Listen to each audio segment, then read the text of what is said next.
Hello, friends. Welcome to episode 661 of the Juicebox Podcast.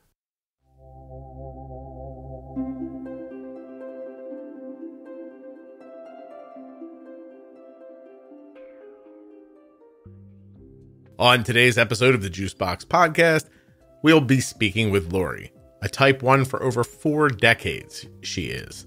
When I'm just speaking in sentence fragments, aren't I? Lori has had type 1 diabetes for over 40 years, and she's here to share her story with us today.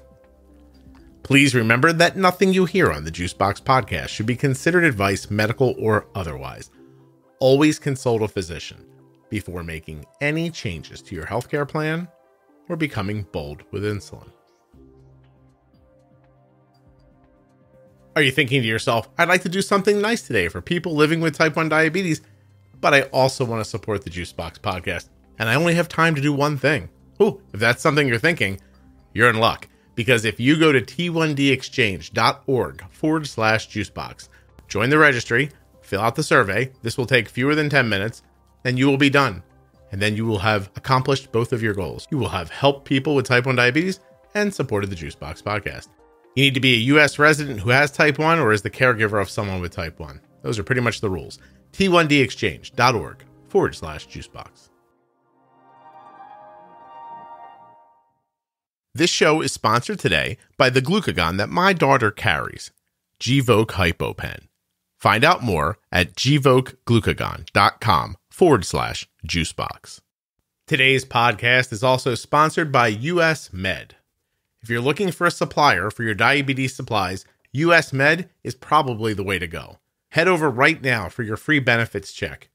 usmed.com/juicebox or Juicebox Podcast listeners can call 888-721-1514. Get white glove treatment from a company who always provides 90 days worth of supplies and fast, free shipping.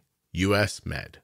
Morning, everybody. I'm Lori, and I've been a type 1 diabetic for 42 years. So I've ridden the path of the evolving diabetic world with technology from, I feel like I was in the dinosaur age with diabetes when I got diagnosed, and it has progressed. It progressed kind of slowly for a while, and then all of a sudden it's just, I feel like the technology has just taken off in light speed. So for all of us that suffer with the disease, that's a very good thing for all of us to take better charge and better control of it. And I'm really, really grateful that I've been diabetic for 42 years and I have no side effects as of yet. And I don't see that I will ever have any because I'm pretty diligent about how I take care of myself. And I thank you, Scott, for doing what you do because you're just a wealth of information for all of us. Oh, thank you.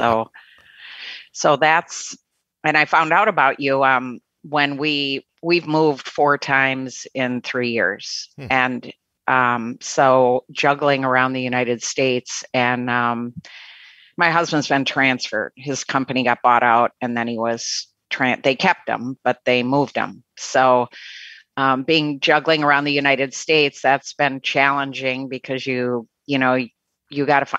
I feel like I'm my own doctor, and I don't necessarily always need a doctor to help me, but trying to find somebody that can help you with just navigate. And when I ended up on the second move, I ended up with a doctor, and the PA there, she was like, you have credible control. She said, and you need to listen to this guy because his daughter is a type 1 and he goes about treating his diabetes with his daughter the way that you do. And I go, really? And she goes, yeah. She goes, listen to him and check out these episodes. And I was like, if I hadn't moved, I probably would have never found out about you. Oh, that's amazing. I shouldn't say never, maybe somewhere down the line I would have found out about you. But that girl is just super intelligent. And I like her actually better than the doctor, and she's the PA. Well, I thank her but very much. yeah. So, and they were the ones that got me on Dexcom. And so I didn't understand why my doctor, where we lived forever, why she never recommended it. I had heard of, those tools, but I was in good control. I thought, that I've always been in decent control. So I just kind of, how you just go along. You just go along and you go along and you go along. And then you get introduced to that and you're like, your world changes, Lori, can I ask you a couple questions? Sure. First of all, do you have the kind of job where you're in meetings with other people and you lead the meetings? No. You're not. Okay. Did you really prepare for this today? Yeah, I you somewhat prepared for it. Yeah. I'm going to tell you why. Because I know I've got you off balance here and I don't mean to. I think right now, if I said, everyone, this is Lori, she's had diabetes for a while, I could take my headphones off and leave the room and I'd have a good podcast when I came back because you really know your life with it. So I'm excited to pick through it.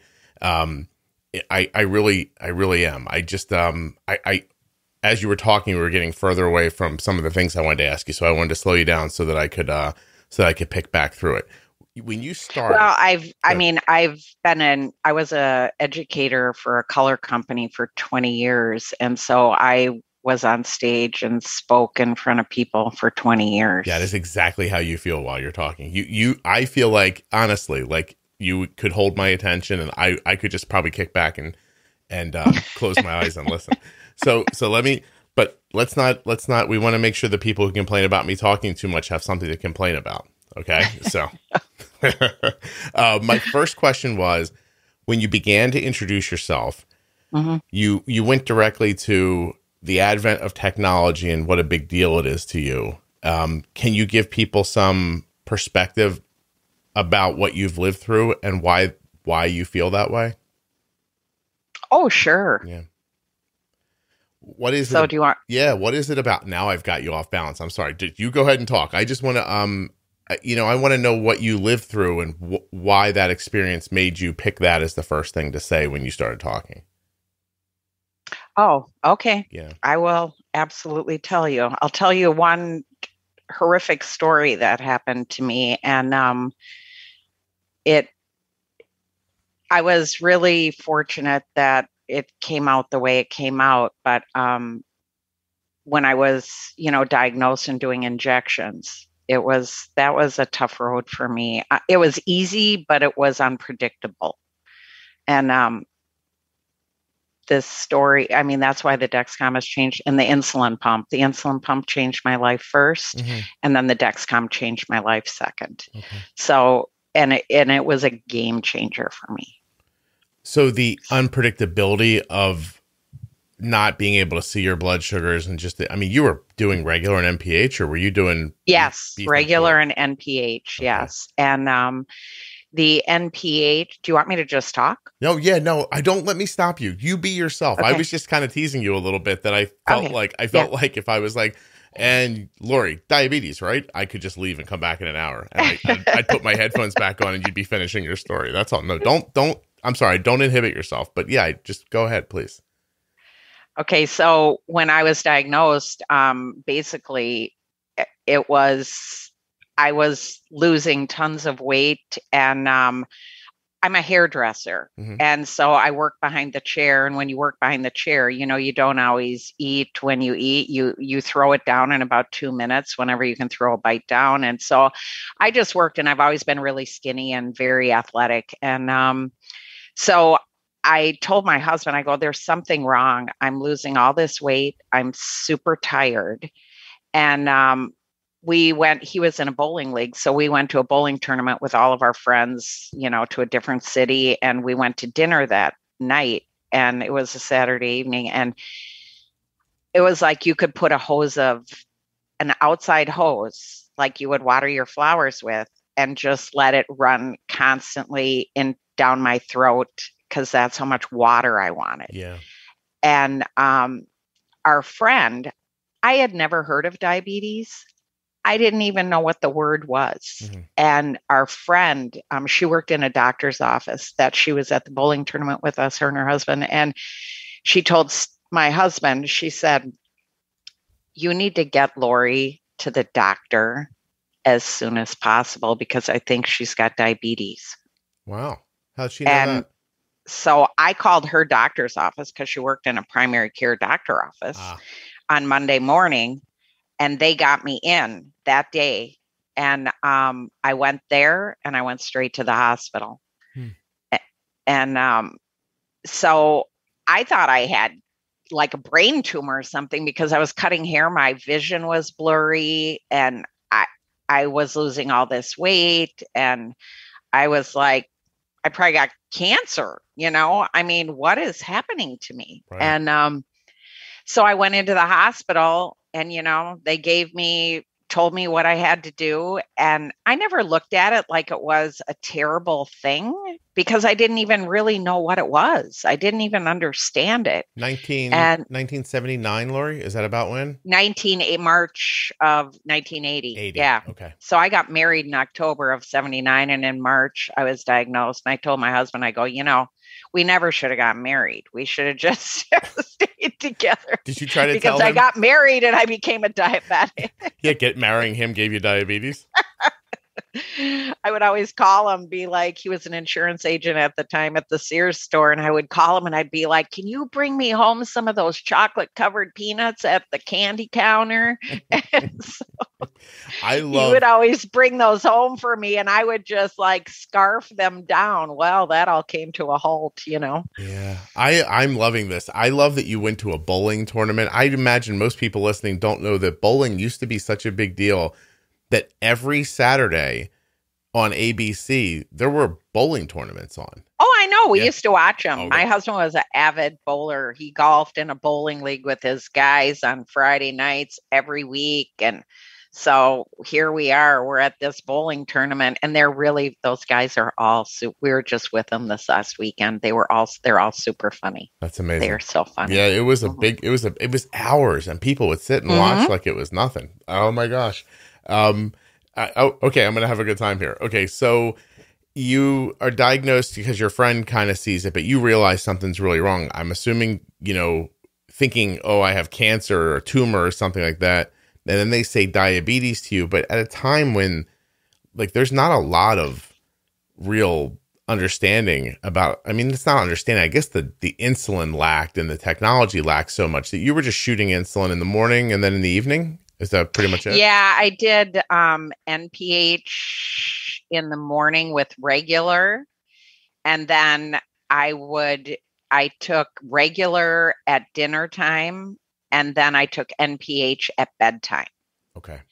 And it was, I was so diligent about everything. But, we didn't even I don't even know that we had a computer back then. I don't think we even had a computer because I think when my son was born, that's when he was like a few years old. That's when we bought our first computer. So we didn't even have computer life to research anything or do anything. But I'm a foodie and food has never been important to me. I don't care about food. If I eat because I got to eat, really, to be honest with you.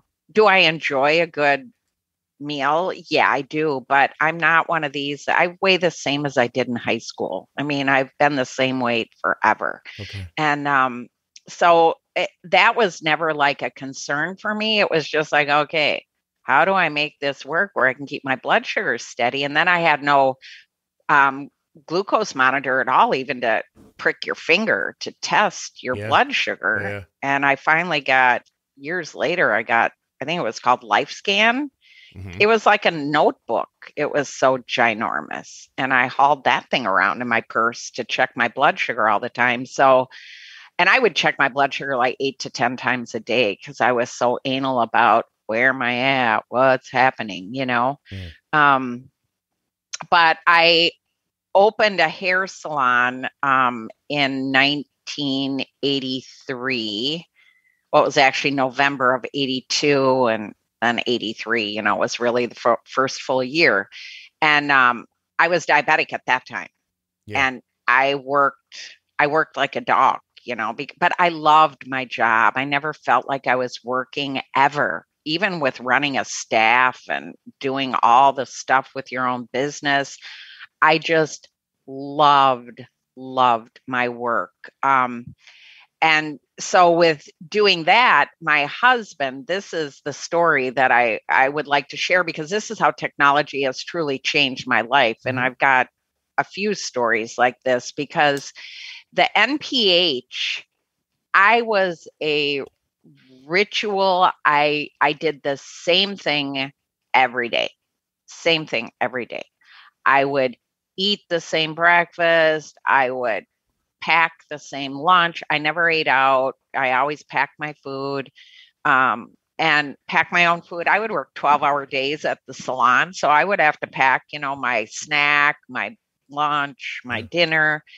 And my husband came in and I cut his hair one night. And then he said, okay, I'll see you at home. And now I had taken my regular, eaten my dinner, and I always had like a granola bar or something. We had a white hen right next door, so if I ever ran out of food, at least I had a white hen next door to my hair salon. So I would send one of the assistants, like, can you go over there and grab me this, because I gotta have some food. And I would be cutting hair and I could feel myself dipping down, and I'm like, I need some food. And that's what I did not. That was the hard thing, is that, okay, I'm taking this much insulin, I'm eating this kind of food, and a day is a day, sometimes you got stress, sometimes you don't. So your body is always juggling around, and you can't see what's going on your insides, Right. How much sugar is actually in that blood? I wish I could see all those little sugar things jumping around in there so I would know. But anyway, so he came in and I cut his hair, and he said, okay, I'll see you at home. And it was like the end of the day. And so I packed everything up. I had to pack up from the salon and got my car. And we lived about 20 minutes from where my salon was.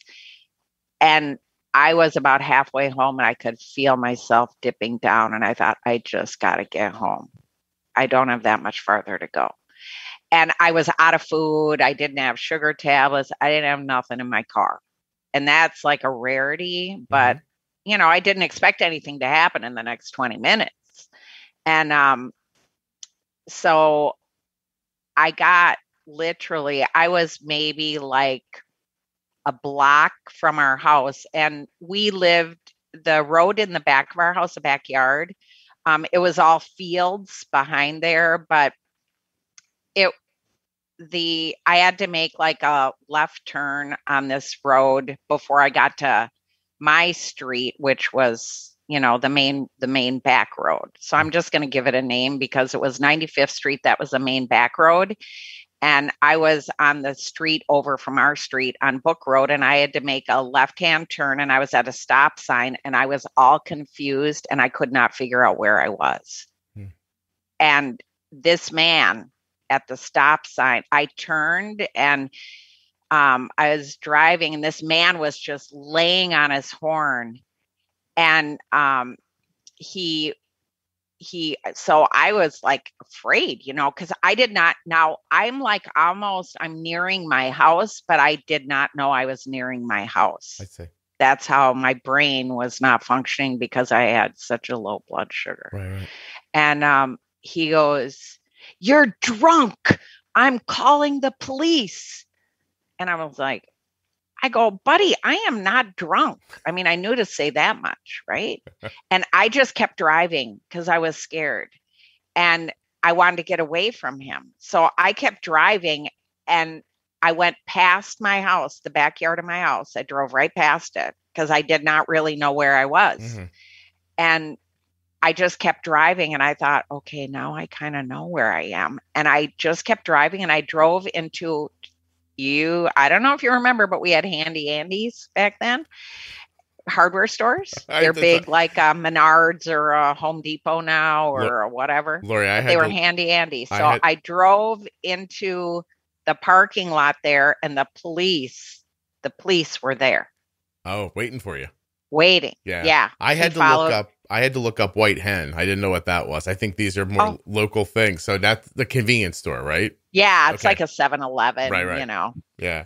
And so I pull into the parking lot and there's this elderly couple coming out, and I rolled my window down and I said, you know what, please, can you go get me some sugar? I'm a type 1 diabetic. I'm having a really low blood sugar and I have to get some sugar in my body. Mm-hmm.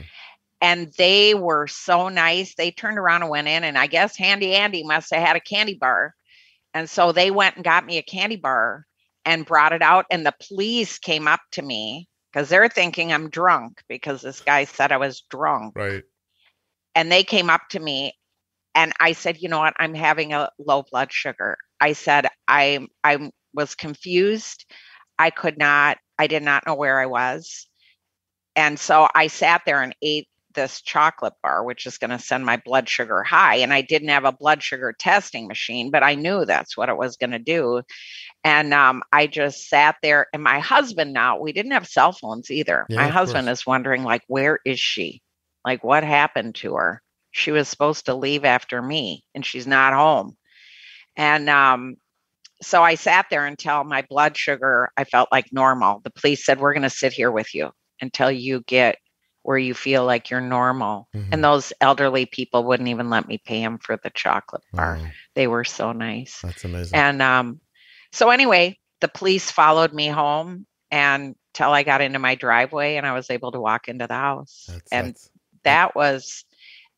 what not having a, Dexcom or a Contour Next meter or, One Touch Ultra meter or whatever meter you want to call it. Right. That's what not having that stuff did. And I mean, it happened to me more than once. It happened to me at night when I was driving home from work and it was winter because we lived in the Midwest at that time. And it was winter and I was all confused in my neighborhood just driving around and I didn't have a cell phone. Right. And I'm like, oh my God, where am I? I got to get home. Did these episodes come on quickly or yes, they just out of nowhere? Okay. Yep. They would come on very quickly out of nowhere. And so, and another time my husband traveled and my son and I were home alone and he was in grade school. He was little, but my husband always taught him, if something happens with your mom at night, you call 911. Mm-hmm. And so my son, he was little, so he was sleeping in bed with me, right? And I woke up and I could feel my blood sugar going. And I didn't have anything by my bed, which is unusual but I was not smart enough then about it all. Okay. I'm trying to figure it out really kind of on my own. Yeah. And so he was in bed with me and I told him, I said, go get me a juice downstairs, orange juice and Steve, my husband, he always kept Coca-Cola because, that brings your sugar up really quick. Mm-hmm. And so my son went down and brought me up Coca-Cola, but he called 911 when he went downstairs in the kitchen. He called 911. And so the paramedics came and he went and answered the door and he's in his pajamas. He's so cute. He was this little kid, Right. And they came in. And by then I was getting back to normal. Gotcha. Because the Coca-Cola had taken effect. Right. But I would have episodes like at 2, 3 in the morning. This was before I was on an insulin pump. 2, 3 in the morning, I would do the same thing. I'd take my NPH at night. I'd have a bowl of Cheerios and I would sit up and do my paperwork for the salon, go to bed like around midnight. And I would think I would be fine because I took my NPH usually around 9:30 or 10 o'clock and eat my bowl of cereal. And, because I worked evenings, so I didn't get home from work a lot of times till 9:30. Right. And so then by the time I got situated at my house and did my insulin and ate my bowl of cereal and did my paperwork, it'd be midnight, I'd go to bed. And my husband would be like, he would have my head and he would be trying to get me to drink a juice. Mm-hmm. And when you're because I would do things in my sleep, I guess, where he knew and I woke him up. And and that would happen probably a couple times a year. And so that's why he taught our son that that's what he had to do, because he traveled. And so it was my son and I at home alone, you know. Were you ever able to make adjustments to the insulin to stop it from happening, or how did you address it, just with the food and hoping?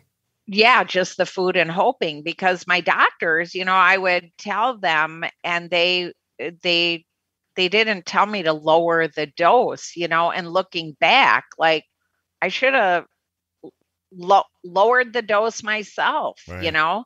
But I was just a good student. I did what everybody told me, and I just abided by the rules and thought, well, this is the way life is with diabetes and injections. Tell me how old you were in 1980. 22. 22. Wow. You're 62 now? Yeah, 64. I've had it for 42 years. Wow, that's crazy.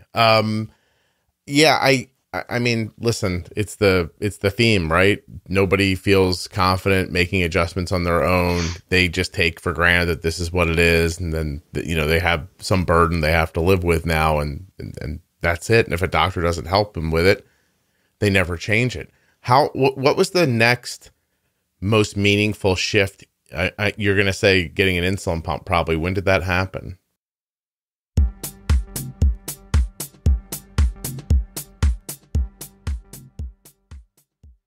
Gvoke HypoPen has no visible needle and is the first pre-mixed auto-injector of glucagon for very low blood sugar in adults and kids with diabetes, ages 2 and above. Not only is Gvoke HypoPen simple to administer, but it's simple to learn more about.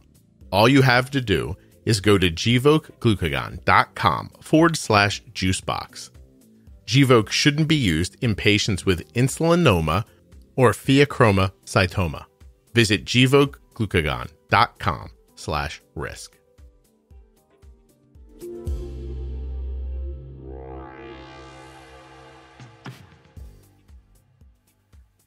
Would you like a diabetes supplier that knows what they're doing, that offers white glove treatment, has an A+ rating with a Better Business Bureau, and accepts Medicare nationwide, as well as over 800 private insurers? Of course you do. This is exactly what you want. What if you knew about a place that didn't just have those things, but was also the #1 rated distributor in Dexcom customer satisfaction surveys, has served over 1 million diabetes customers since 1996, is the #1 distributor for Freestyle Libre nationwide, the #1 specialty distributor for Omnipod DASH, and the fastest growing distributor of Tandem nationwide? Well, goodness me, this all sounds very good, doesn't it? US Med carries everything from insulin pumps and diabetes testing supplies to the latest CGMs, including Freestyle Libre 2 and Dexcom G6. Now you're wondering, will they take my insurance? It's easy to find out. usmed.com/juicebox, or you can call 888-721-1514. Find out if US Med is right for you. US Med wants you to have better service and better care than you're accustomed to getting right now, and they always provide 90 days worth of supplies and fast, free shipping. usmed.com/juicebox. There are links in the show notes of your podcast player and links at juiceboxpodcast.com to Gvoke HypoPen, US Med, and all of the sponsors of the Juicebox Podcast. And while I have you here, don't forget to go take that survey at t1dexchange.org/juicebox. Let's get back to the show.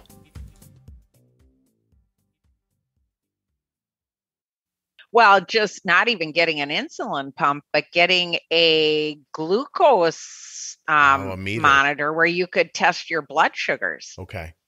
That was a game changer, because then I checked my blood sugars, like, you know, while I was working. So I would always check my blood sugars like in the morning when I got up, and then I would eat breakfast. And if I wasn't going into work until a little bit later that day, then I would check it again, you know, before I left for work, because then it was like lunchtime, you know. So then I was going to eat lunch, so I would have to know what it is. But that, and then I started altering my insulin myself. Good. When I could test my blood sugars. Did that help? It helped. Yeah. Yep.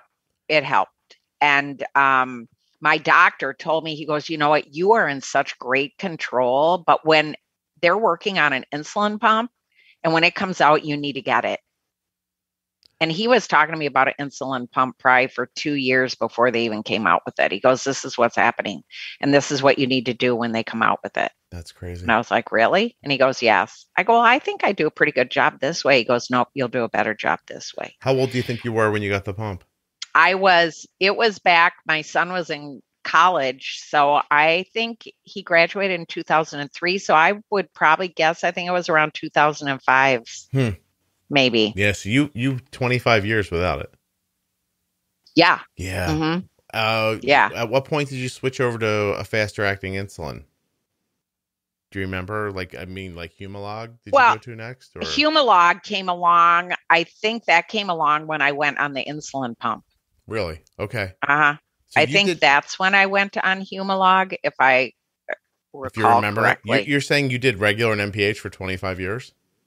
I did regular and NPH for like a long time. Okay. Maybe he changed me before that, because I was on Humalog, then I had to go on Novolog, and now I'm back on Humalog again in my insulin pump. But I'm, researching these other insulins now too, because I'm like, I'm gonna talk to that. I'm back in the city with the PA that told me about you. Oh, so okay. I'm really happy because I'm gonna have a conversation with her. Well, listen, I just did a little Googling. Eli Lilly began production of the insulin product Humalog at its new bulk manufacturing facility in Carolina, Puerto Rico in mid-2005. Your memory's pretty good on that. So, it didn't exist prior to that. Yeah. So then I was on regular until the insulin pump. Boy, that's something. And then the insulin pump, that was another big learning curve for me, because you still had to test your blood sugar. But then, and I was on Medtronic's insulin pump. And so I got that thing working like a smooth operating machine, and I got rid of my lows in the middle of the night. Never happened. Wow. That's great. They were gone. And my husband, he was so relieved because he didn't have to worry about me when he wasn't home. Sure. He always worried about me driving. How did it affect your son? Is he kind of like a caregiver person now? Is he paranoid? How did it affect him growing up, or do you think it did? No, I don't think he's paranoid, because he knows how disciplined I am, Mm-hmm. and I would always just tell him, I said, you know what, this is the way this disease is. And when you do injections, you can't control what the insulin is going to do in your body all the time. You just can't control it. Yeah. And so I said, that's why Mom has to, I always have to travel with food. And I'm a big rollerblader. I've rollerbladed for over 40 years. So, I'm a hockey person. So like I was a hockey cheerleader. So I've always been that person on two things on your feet that move and work athletically. And so my son, when he was 2, I took him to the ice rink because I'm like, you're going to play hockey. And so once he got, decent on ice skates, then I'm like, okay, we're going to rollerblades now, buddy. So we went to rollerblades, and we would rollerblade together. And I would always have to have a backpack because I didn't have a fanny pack then. Yeah. I didn't even know about a fanny pack then, but I always had to carry a juice box because we'd rollerblade long and hard. And, at this point I wasn't, on an insulin pump. I was still on injections, so it was like you couldn't suspend or lower or temp basal or whatever. You couldn't do any of that. Right. And so I always had to carry a juice box or, sugar with me all the time because of that exercise level. So he was always aware, you know what I mean? So, because I would have to pack that backpack, and he was never really afraid, but he could tell. He always knew when I was dipping down. He could always tell. Have you spoken to him as an adult about growing up like that? No, I never really have spoken to him about that. He seems okay. I mean, my husband tells stories, because to all of his guy friends, when we get together, they're like, yeah, we heard the stories about you driving the car and they thought you were drunk. And, so my husband has told his friends about what he's gone through with those kinds of stories, because it was always a worry for him. Yeah. But did you have any issues growing up that way, like through your 20s, 30s? Like, did it have any impacts on you socially or psychologically or anything like that? No. You feel pretty good, right? I just took the bull by the horn and did it and never looked back. Yeah. I never worried about it. I'm a disciplined personality. And so when I know I got to do something, I do it. I don't look at it like, oh, I'm just going to fly by the seat of my pants. Even though I was flying by the seat of my pants, I didn't know I was flying by the seat of my pants. I was just doing what I thought I was supposed to do, but it wasn't always a perfect world, It wasn't. And it still isn't always a perfect world, as you know. No, of course. I don't even know what I'm getting at. It's obvious you're from a different generation is how it feels to me. Like, like you grew up in a time, you were born in the 50s, I imagine, right? Yep. Yeah. And 57. You grew up in a time where there was no real expectation for like constant happiness or contentment or something like that. Like you were living and staying alive and doing the things you were supposed to do. Yeah. Yeah. I mean, well, my father passed away of a massive heart attack when I was 11. Oh my gosh. He was 46 years old. And I saw my mom. She was just devastated. We had just moved to a new house on the lake and lived in the lake and, the Midwest. And my dad, that's always what he wanted. We moved there in October and he passed away the night before Christmas that year. And after that, I always knew that I had to be able to just take care of myself because I saw my mom have to she wasn't working. My dad worked because that's what happened back then. Right. Your dad worked and you supported the family. You had one car. You lived in a simple little house and you lived life and you went to church every Sunday and, that's what you did. So after that experience, that was a game changer for me. I was in 6th grade and after that, you know what? I was always independent. My mom said, she goes, you're stubborn and independent always. But I was like a go-getter and I always did what I was supposed to do because I was like, I am not going to tip over of a massive heart attack. I'm going to be athletic. I'm going to eat good. I'm going to do all this, So I think that, being raised with my mom in that situation, I got a job as soon as I could work because, we didn't have money because we lost my dad. My mom never worked. And then she went to work like in a dime store in the town, because she didn't have education other than high school. And so when you grow up in those kind of times, it shapes what you become in the future. Right. 100%. Yeah. I can't imagine not. Wow. That's probably a pretty common story for then. Did your dad smoke? He was a smoker. Everybody was a smoker. That's why. My mom smoked, my dad smoked, my aunt smoked, my uncle smoked. Everybody smoked back then. Right. That was just the way. Have you identified any type 1 or other autoimmune issues in your family line? No. Nobody. That's what's bizarre. My mom was hypoglycemic for a number of years, and then it just all of a sudden went away. But she followed her diet. And she followed her diet that she was supposed to follow, being, Jeez. And so that's the only link that we can find. There's nobody. Nobody else. Nobody that anybody knows about, I guess.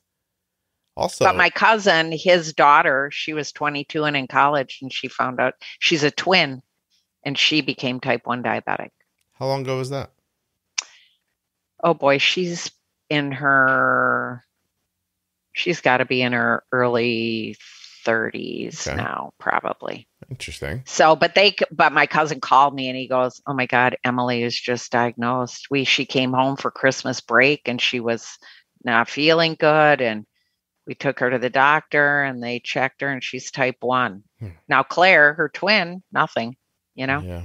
Well, I mean, it's not surprising, I guess. I don't know. I got all wrapped up in your life and growing up in that time. That's really just a simpler way to live, literally that's the way everybody should be living nowadays. Yeah. I mean, I grew up, I worked at the A&W, I water skied every day. We were at the beach all the time. And, my friends, like they would have a lake house, up in the woods somewhere. And we'd get in a car when we were 16 and we could drive and we'd go up to that lake house and hang out there and go to the outhouse. I mean, they didn't even have a running bath toilet. We go to the outhouse and, Lori, and so it was, big bonfires in the fields in high schools, when you're in high school with all your friends and, you were outdoors. We'd snowmobile to the hockey rink and then cheer for the game that was going to be there, beyond that night. Cause we were cheerleaders, me and my friends. And,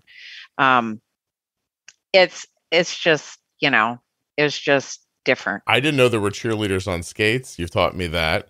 I do have a question. If this seems inappropriate to you, don't answer me. Just tell me to move on. Okay. But 16 years old, bonfire, kids, what was the level of hanky panky? Were you kissing, drinking, smoking? What did you do in that time?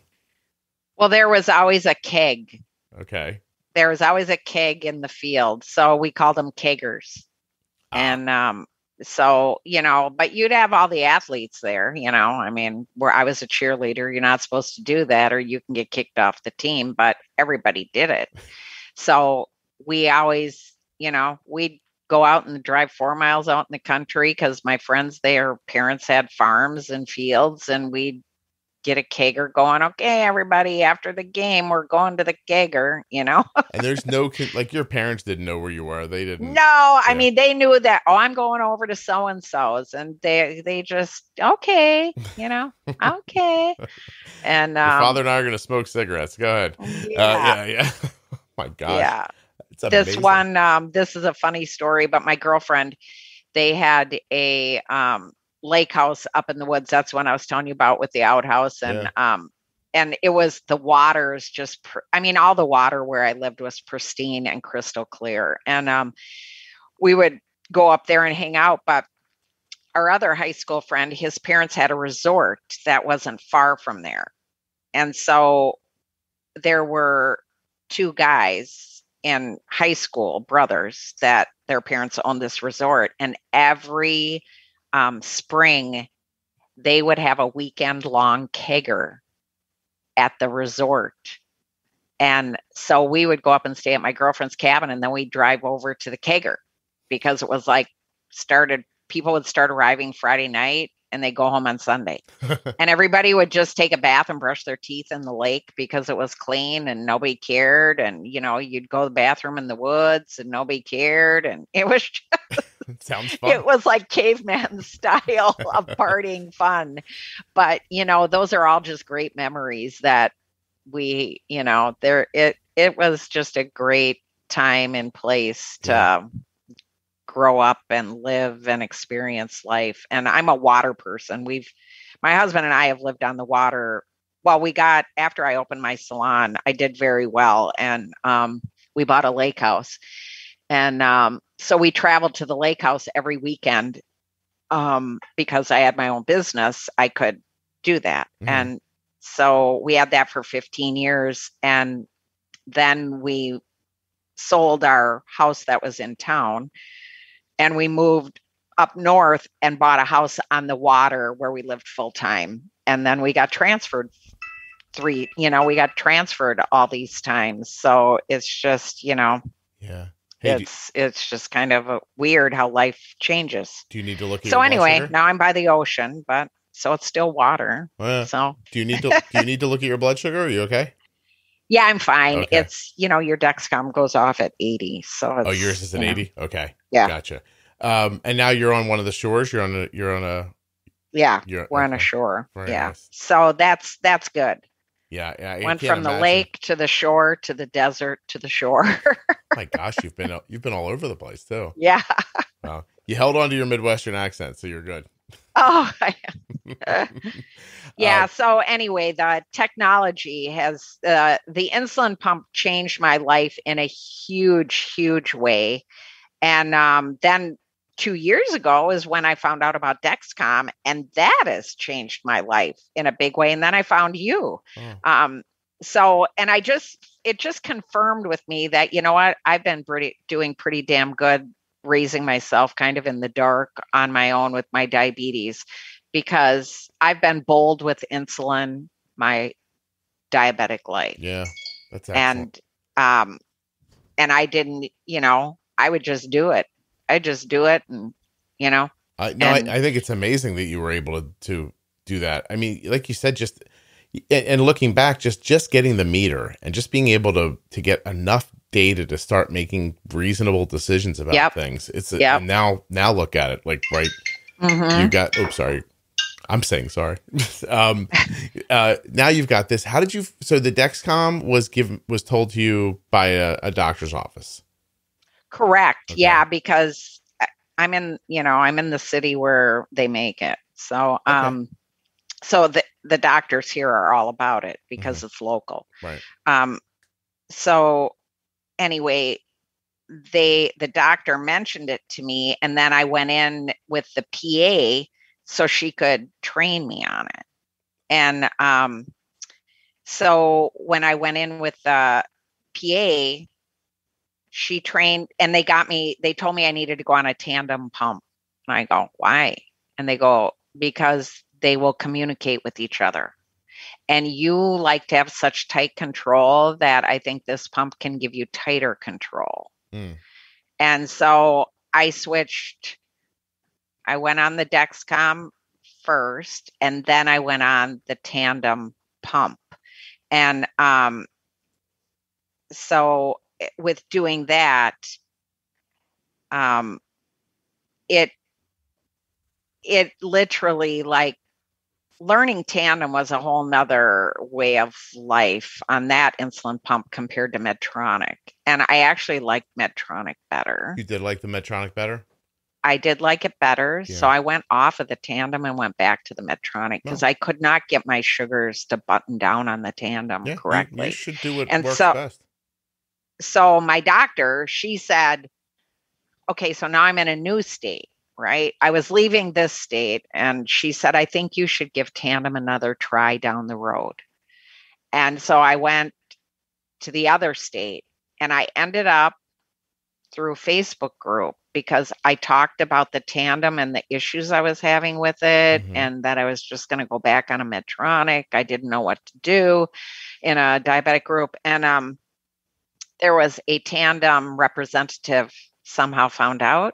And he called me, and I explained to him what I was I will say I don't try to criticize people, but I've been a trainer, for years because I had a staff and worked for a color company and But she came to educate me on the tandem pump, and she said, well, we're going to learn and do this together. And I was like, we're going to learn and do this together. A little worried she didn't understand it already? Well, she didn't. It was obvious. And so when I went on it, I was struggling and struggling and struggling. And I just said, forget it. I'm going back until I can get somebody that knows how to train you on this machine. And I called Tandem on a regular basis trying to make it happen. So when I got to the other state, I decided that I was going to try it again. And so I gave it a try, and I've been on it ever since. And I had a really, really, the guy that I talked to, he hooked me up with one of the top trainers, and we did it all over the phone. Good. Yeah. Are you using Control IQ now? I do use Control IQ. The one thing that that is because I don't eat white food. I don't care about it. It Like doesn't matter to me. Flour, you mean? Stuff like that? Yeah, I don't Yeah. eat, I haven't had a piece of pizza in I don't even know how many years. And so it's like I just don't eat that stuff, but I used to. And I used to do it on the Medtronic, with you could do the temp basal settings. And I would do it for like hours, because pizza breaks down in hours, Yeah, right? right. So you got to change your insulin ratio, to accommodate it. And on this one, you got to turn the control IQ off to make that happen. So, even with proteins sometimes, so it's got the 2-hour window where you can do the extended bolus. Then I go back in maybe sometimes like after an hour and a half and I set another one. Okay. To extend out again. Yeah. So that's kind of I think that if they had a diabetic talking to them when they design an insulin pump, I think they would get a lot more information how to design it to make it work the way diabetics want it to work. Well, what do you wish the Control IQ would do that it doesn't do? Well, I wish that you could just automatically have you could have that extended time where you wouldn't have to turn it off. Yeah. You could just go in and do, what if you needed 4 hours or 6 hours or 8 hours? I mean, what if you get sick? So you can't explain to it that the food you've just eaten has a longer impact than the algorithm's ready for. You can't tell it this is pizza. We're going to be doing this for the next 4 or 5 hours. Right. I got you. Right. Okay. You got to turn the control IQ off. And go back to regular pumping. Go back to just doing like what my Medtronic pump did, Okay. And my doctor told me, she goes, well, then do that. If that's what you need to do, then just do that. Yeah. But I make it all work.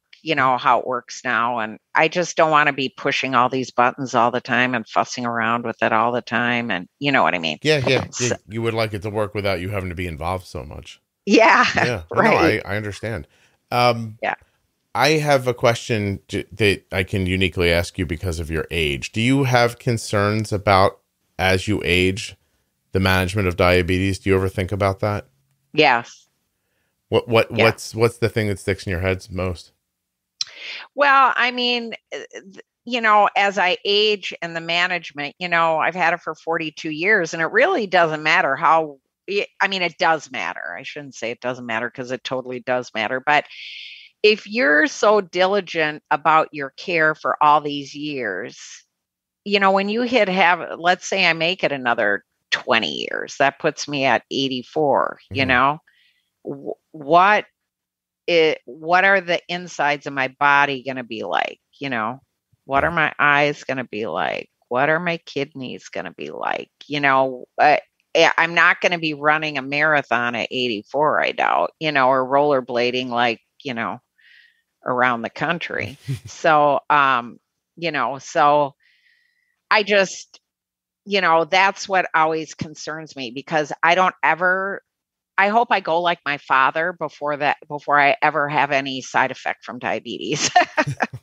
I would rather just go ding and tip me over and don't let me have any side effects, Yeah. So the side effects,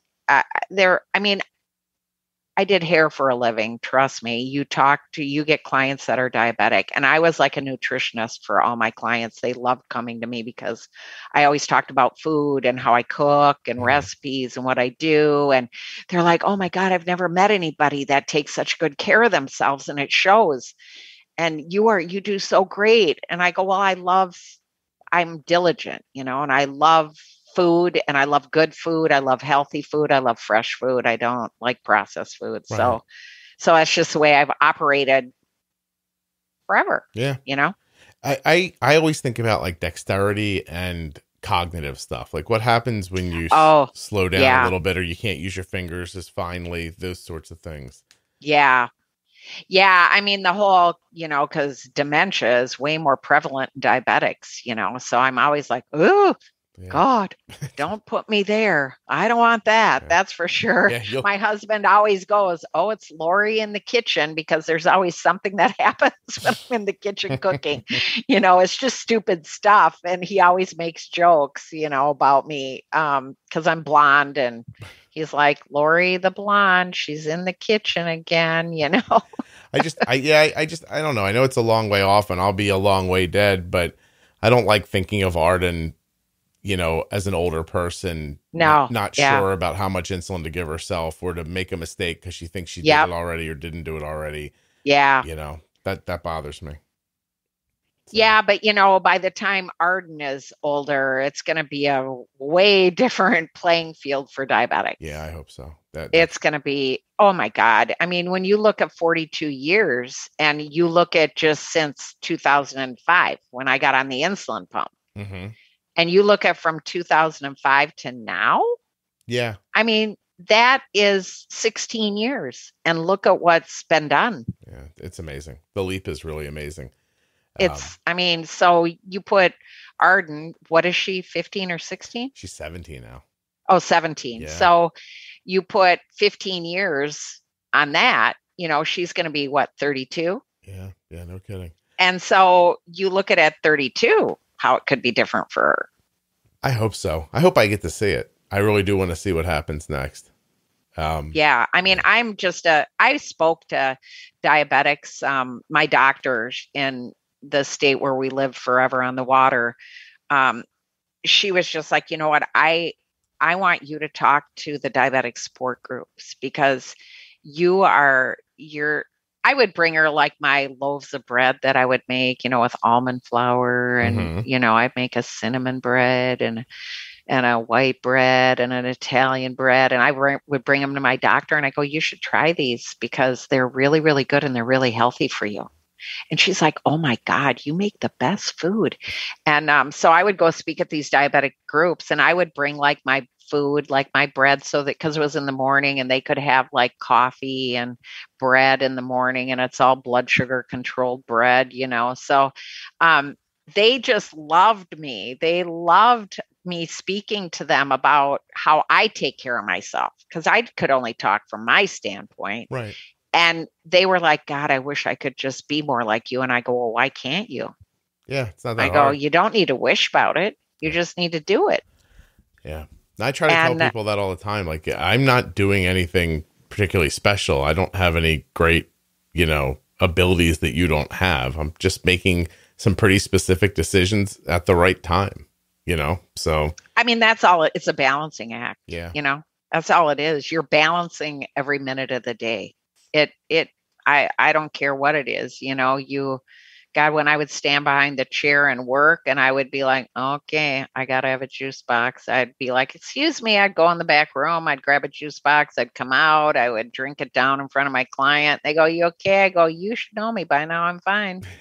And so, it was just always balancing, it was always balancing. But I taught, for a hair color company also for 20 years. And I traveled all over. I lived in a really big city in the Midwest and big city. And so, I mean, you could travel 2 hours and still be in a suburb of the city.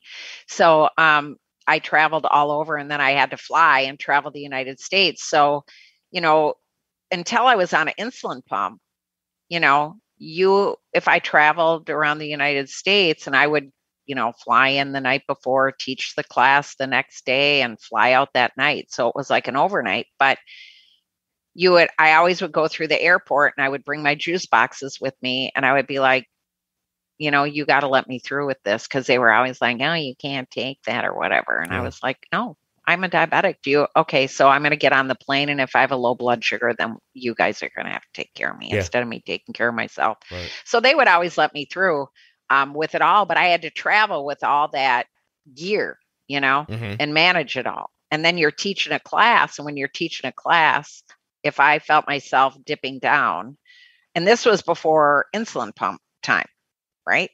So you feel yourself dipping down. I always had a juice box and all my, color containers I'd have to bring into the salons and to train their staff. And, so I would always just pull it out, and I would say, let's take a break for a couple minutes, pull it out, drink it down, and everybody come back, reconvene, and away I'd go again, Yeah, so simple. It's just, you just have to balance it and navigate it however you have to navigate it, because no diabetic is alike. I mean, Right. no two are alike. I mean, it's different bodies, different insights. So it's just a way of how you manage and get along and navigate.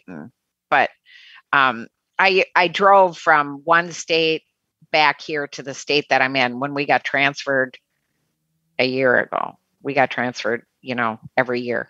So in June of 2020, I was in a different state than I am now, but I would drive back to this state that I'm in because our son lives like 2 hours from here.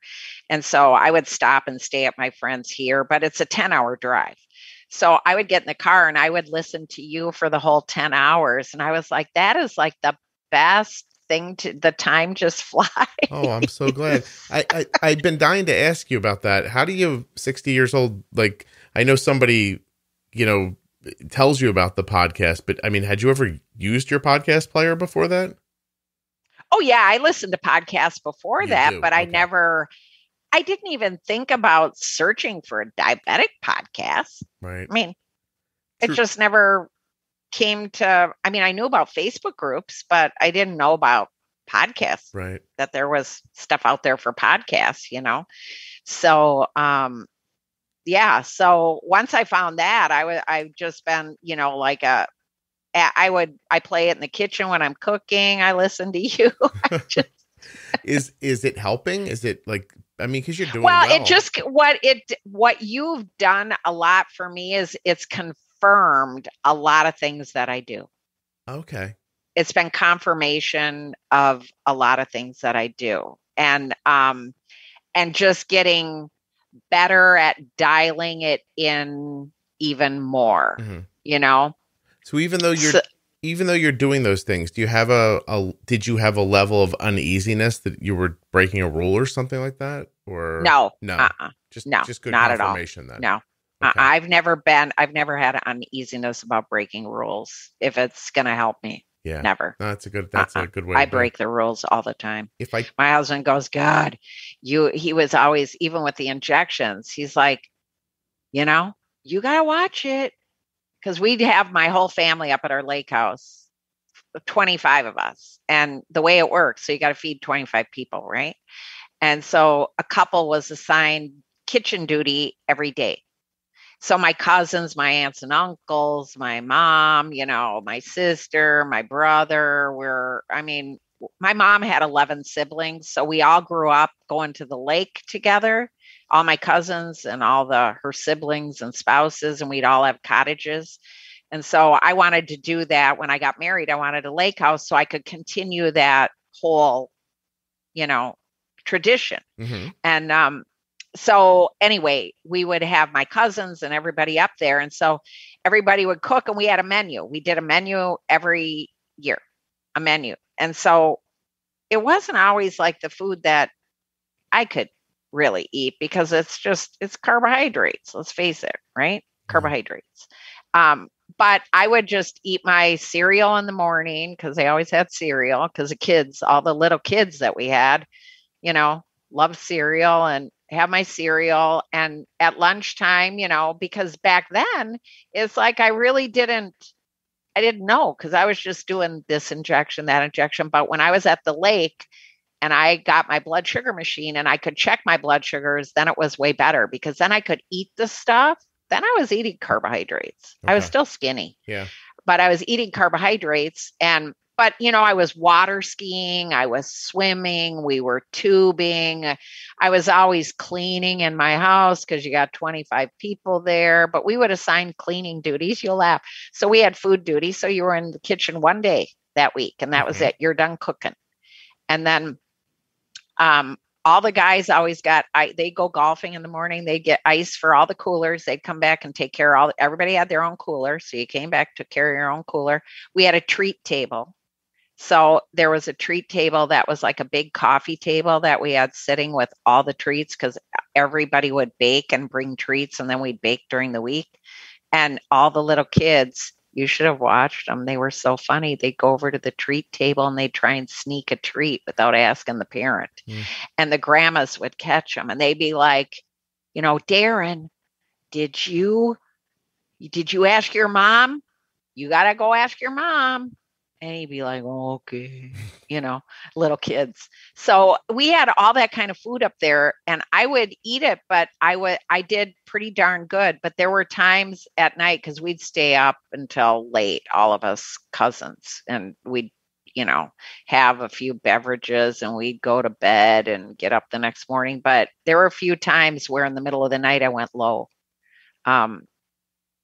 Probably because I ate, my regular had worn off by then, from dinner, but I don't know. Probably, my husband goes, it always happens when we have this vacation because your schedule is different. You're up late, you sleep in a little bit later in the morning, all that activity, you eat different, you take extra insulin because you're eating different and you do this. And so he had a couple of times, a couple of times throughout, we did it for 15 years. So before we sold it, but we had a couple of times where in the middle of the night or like in the morning when I would sleep in, even he would come up and check on me and he found me where I had dipped down even in the morning. I see. So he just come up there and give me juice. And, then my mom comes up and my sister comes up and you wake up and they're all staring at you and you're like, geez, what did you have to call the troops in for God's sake? Give me the juice and leave me alone. Yeah, I know. So anyway, that's the way life was, before anything came around like I'm wearing now. That's excellent. Hey, did we talk about everything that you were hoping to talk about or did I leave something out? The one thing that I will say is that that I'm hoping you get your person on your podcast, and that I know when it's going to happen is that 3 years ago, before we got transferred the first time, I was seeing like a naturopathic doctor, and I did blood, I do my diabetic blood work, and she goes, Lori, your thyroid's like low. She goes, I think you should be on thyroid medicine. And I go, what? She goes, do you feel okay? And I go, you know what? I've always felt fine. I've always had tons of energy. And she goes, well, I'm going to call your primary care because I think you should be on thyroid medication. And I'm like, really? My endocrinologist always did blood work. And every year, they check all that stuff. Yeah. And I never knew nothing. So I was like borderline low. Well, then I went on the thyroid medicine and then I went to my endo and talked to her about it. And she goes, you know what, if you feel fine, don't take it. So I didn't take it. I quit taking it. I go, you know what, I don't. Was it okay? Hypothyroidism or hyperthyroidism?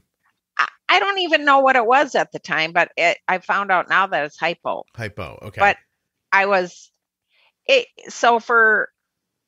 moved, and then when I went and saw the endo, and I went and saw a hormone doctor because people told me, go see a hormone doctor. They know how to regulate the thyroid. So I went and saw him, and he started me on, can I say them? Yeah, sure. Armor thyroid, right. And like a high dose of it. He goes, your thyroid is really low.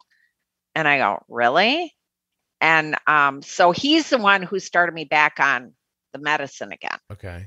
And so then I talked to my endo about it, and she goes, well, just, keep going to see him and do it. So then when I moved again and got to the next endocrinologist, she's like, boy, you're on a lot.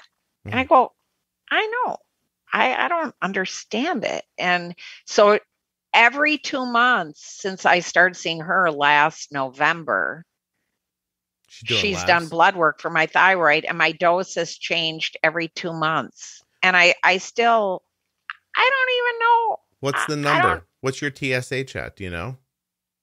I would have to dig out my test results. Yeah. But so anyway, now I'm going to see DO here because they do thyroid. And I'm going to bring all my labs from the previous state and these last labs that I had done. Yeah. And because my doctor back there in the other state, I was supposed to do a video visit with her, but I had to cancel because we were flying out to back home and I couldn't do it. And I told the nurse, that I needed her to look at it. And all she's got to do is just put a message in my chart. Right. And so they just called me like yesterday, I think it was, and said, the doctor said to keep your dose the same. Okay. And I'm like, okay. Well, I think Dr. Benito would say that she would treat people over a 2 TSH, and I think the goal is to get it as low as you possibly can with stability without causing hyper symptoms. So did you because notice? I don't mean to interrupt you, but I saw a primary care doctor here hoping to get this blood work stuff figured out. And he said, well, this is weird because your last blood work looks like you're on the edge of hyper and this is hypo. He goes, it's like you're sitting in between. Yeah. I mean, if you're hyper, then the medication's too much and you'd have to. Have you felt any different taking it? I have to say that I really don't feel any different. Right. But I'll tell you what's happening that has not happened. Like I got, when I first started taking it, I was having such like hot flashes, and I went through, the change at age 50 and it was a piece of cake. I never had an issue. And I feel like I'm hot. I'm living in a state where the climate is beautiful all the time and in a city, and I should not be sweating. The previous state, I should have been sweating. Yeah. And I don't sweat where I get dripping sweat, but I get like this heat wave in my body and then it goes away. And it's not hot right now. Right. It could, your thyroid controls your body temperature. I know. How about is your hair growing better? How about your nails? Anything? Yeah. Changes? I mean, my nails are kind of the same. I will say that, I noticed, like my eyebrows got different. Thicker? They're thinner. But now they're kind of like they're back to normal and just a little thinner on the ends of them. I had thick eyebrows. Lori, can I tell you something? I got my eyebrows threaded recently. I went with don't laugh at me. I went with Arden. She gets hers threaded. And my family makes fun of my eyebrows all the time because they curl down on the outside, and they always tell me it looks like my eyebrows are frowning. So I looked at the lady and I was like, "Can you fix these?" And my daughter's like, "What are you doing?" I was like, "I'm going to try this." So it hurt.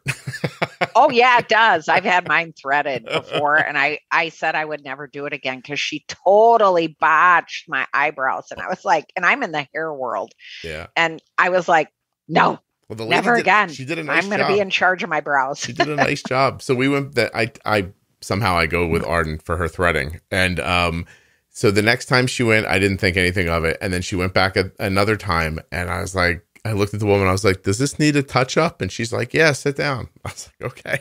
So. Well, it's easier as you do it, because then you don't have the bulk of the brows. You get where it's just maintaining the brows. She's unrelenting. She pulls them out, and it's like, it feels like it's like you're pulling out piano wires, I know.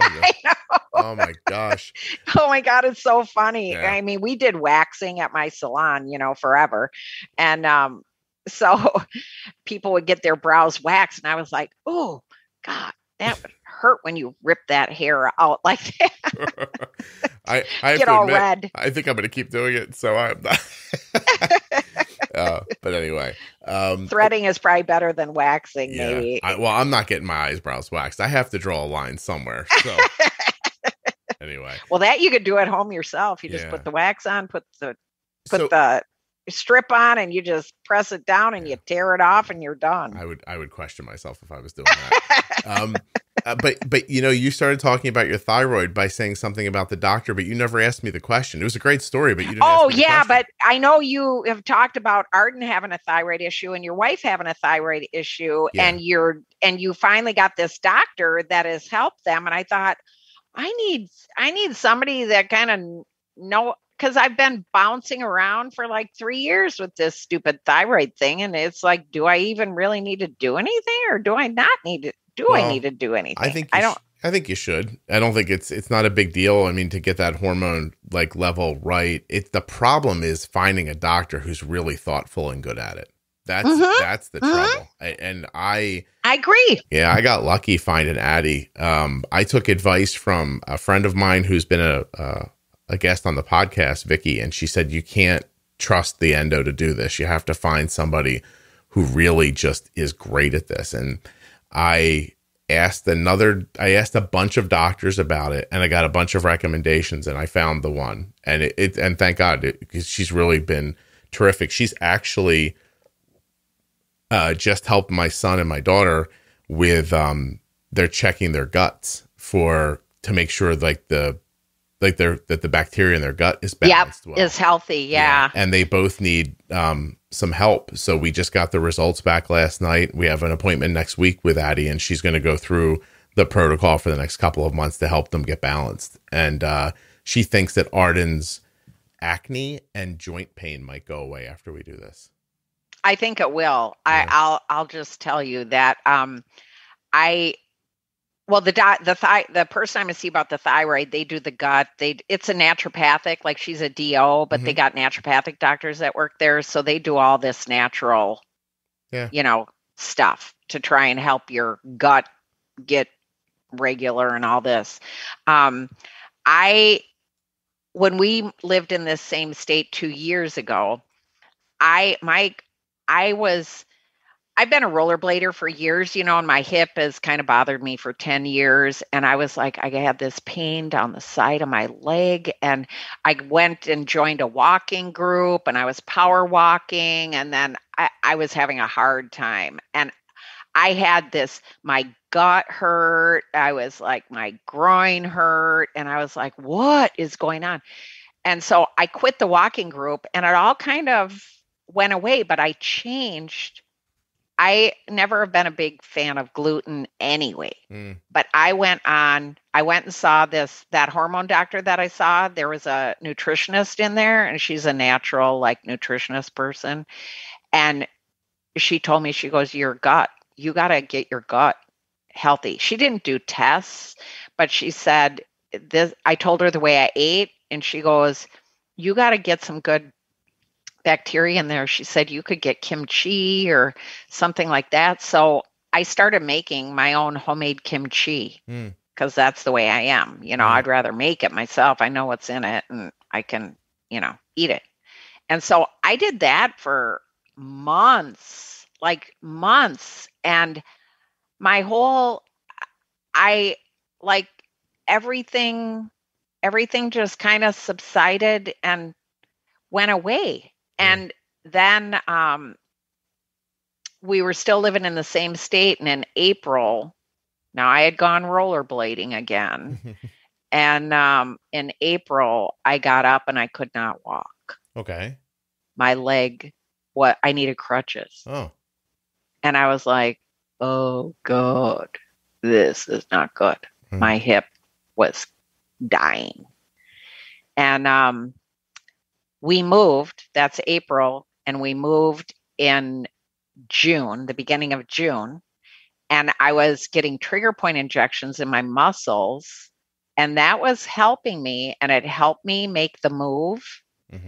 And then after we moved, we had stairs in this house. We were in a ranch in the other state, and we had stairs in this house, and I got where I could hardly walk the stairs. And I ended up having took them from April to December to find out I had a labral tear in my hip. Good. And they fixed it. So anyway, this was interesting, is that I thought I was going to come back to San Diego. I said where I'm at, to California, to get it fixed, because they told me in the other state that there weren't doctors there that did that. Okay. And I was like, what? How can you live in a city? It's a big city where you don't have a doctor that does labral tears. And so anyway, I conversed with the doctor back where I'm living now. And that doctor said, well, you got to talk to this doctor, because I just do hips.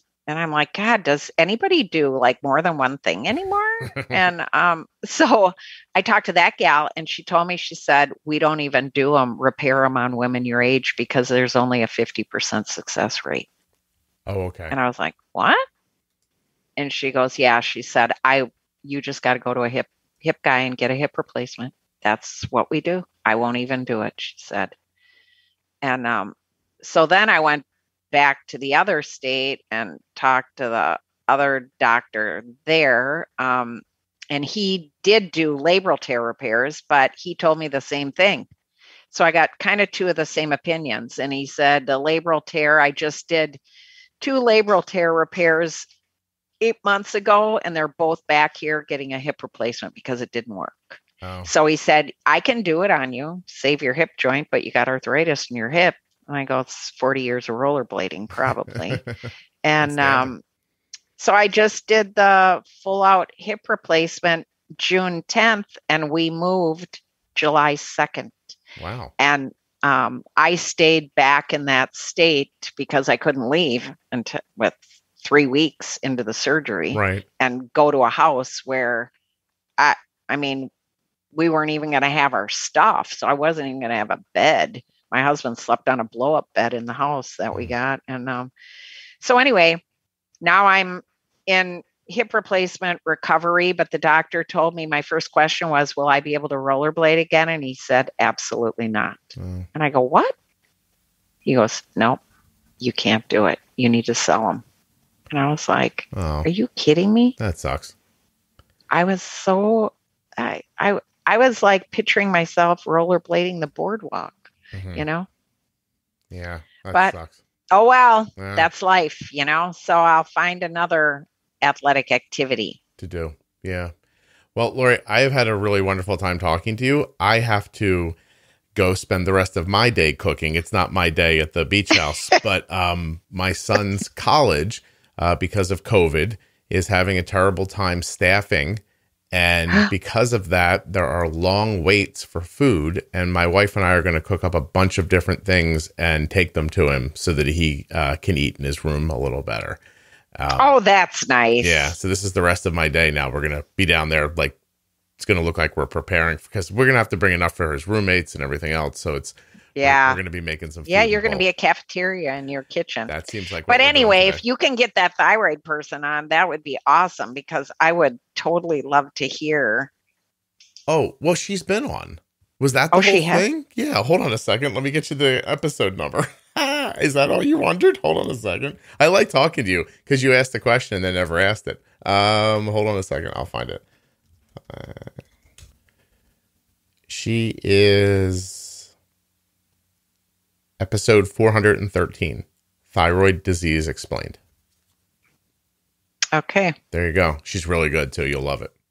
Yeah, I'll listen to her. Cool. So I'm going next week to see my new person now in the fourth move. Listen to her before you go to the appointment. Yeah, I will. Okay. Oh, I'll listen to her today. Great. All right. Well, thank you so much. I really appreciate you doing this. Well, I appreciate what you do. I mean, you do a lot for everybody. And I commend you for the care you give your daughter because your daughter is really, really lucky to have you. Oh, thank you. That's very sweet. I mean, she's really, really lucky. Most of us got to figure it out on our own, you know, and it's great to have a community. Yeah. No, I'm glad. I'm glad that what we're doing here at home is helping other people too. Yep. Yeah. Makes a difference, really, you know, wonderful. A big, big difference. If I would add something like this when I was diagnosed, I would be like, geez, you know, way better. I really do see that my mom is sick right now. And we had a particularly kind of rough day yesterday. And at the end of the day, I realized I hadn't been interacting much with the people on Facebook. And I went in there and I was kind of melancholy. I was like, you know, just like I said, tell me something good. And the hundreds of replies that came back were people just sharing good things in their life. I thought, wow, look at this amazing community that this whole thing put together. You know, people were there.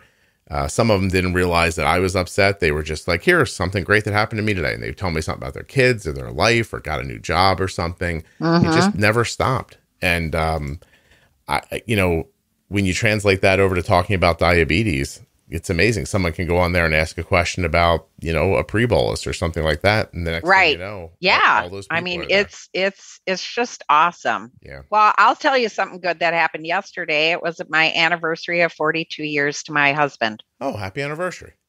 Yeah. And you just saved yourself, because now I can call this episode Tell Me Something Good, because I was going to call it Handy Andy.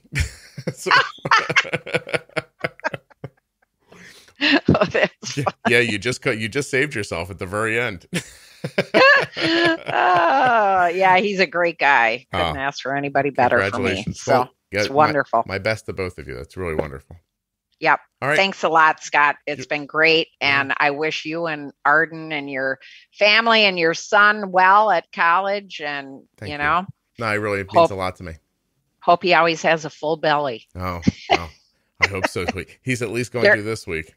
They're eating machines at that age. Yeah, oh my God. You can tell how angry you get, like these angry texts with pictures of lines in the cafeteria. He's like, I can't even get in here. And he's like, even if I got in, it would take 45 minutes to get to the food. I got to get to my next class. And he's getting irritated. So we're going to help him out a little bit. Yeah. My son, just a quick little note, my son, when he was in college, he had a credit card for emergencies, and I would always pay the bill. Right. Mm-hmm. And I would be like, what is this, like $300 on here for food? He played roller hockey because he played hockey all his years growing up, and he still plays hockey. Actually, he plays 3 nights a week in a men's league. But and I would be, what? And he goes, Mom, do you have any idea how hungry I am? Like, I'm hungry. And I go, but are you buying for the whole floor or the house or what? Because it's like $300. He goes, no. He goes, we play hockey, we go out, we eat. And I go, yeah, you must be buying for everybody at the table. Because but they're hungry boys. He eats a lot of food, that's for sure. They eat lots and lots of food, and you got to supply for the friends. It's like, oh my God. That's going to be it. I'm going to go get a couple of pounds of chicken breasts and smoke them all, and we're going to make a bunch of rice and a bunch of other stuff and just take it to them. So, all right. Well, thank you. Hold on 1 second. Have fun in the kitchen. Thank you.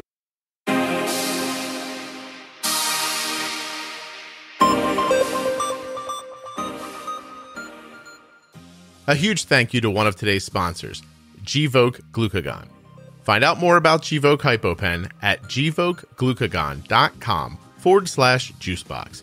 You spell that GVOKEGLUCAGON.com/juicebox.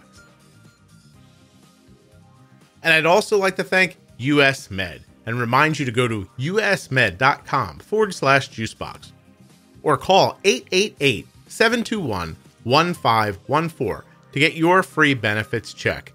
It should not be difficult to get your diabetes supplies, and it also shouldn't be a headache. Check out US Med. Hey, do me a favor. If you're listening in Apple Podcasts, Spotify, Amazon Music, or anywhere like that, hit subscribe or follow in the app that you're currently listening in. It'll take you just 2 seconds, but it'll help the show immensely. Subscribe and follow in a podcast or audio app. Thank you so much for listening. I'll be back very soon with another episode of the Juicebox Podcast.